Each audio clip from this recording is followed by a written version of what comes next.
Olunaku olw'eggulo gwabadde mulundi gwakubiri ogw'omuddiringanwa ng'entuula za kkanso ya KCC eziyiibwa olw'abakansala obutalabikako.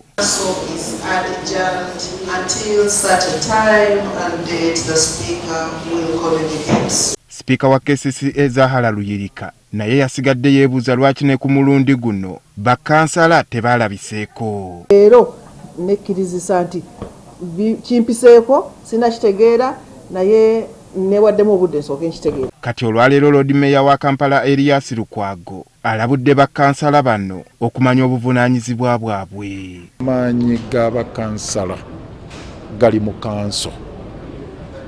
Bw'onafuya kanso oba otema muti kw'otudde. Ono abategeezezza nti nga bakyali mu kuliisa ebijanjaalo empiso balina okukimanya nti gavumenti eyinza okukozesa omukisa guno okutandika okubayisaamu olugaayu ng'ekola okusalawo ku nsonga za Kampala. Ate bannaffe aba tekiniko n'abali mu gavumenti ekyo kye baagala kubanga balaba kanso erimu opposition era baaliyagadde nnyo kanso eyeetemyetemyemu, baaliyagadde nnyo kanso ereme kutuula. Bo aba central government bakolere ku executive orders.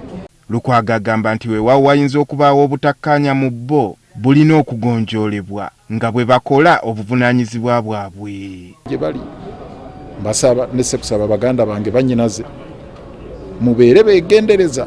Yes, waliwo obukuubagano obuyinza okubaawo, waliwo okubaawo obusongasonga okusoowagana wano ne wali naye ebyo mubisibe ku mpagi.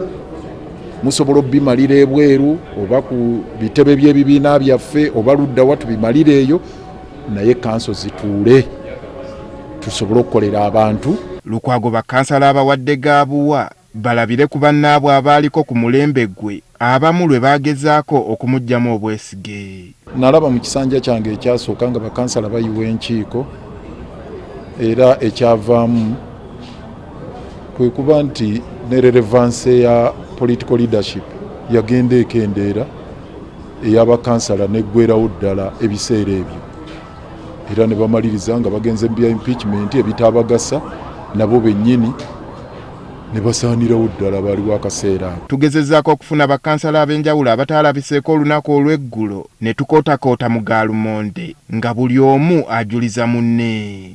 Andrew Kaggwa, Agafeeyo, Spark TV.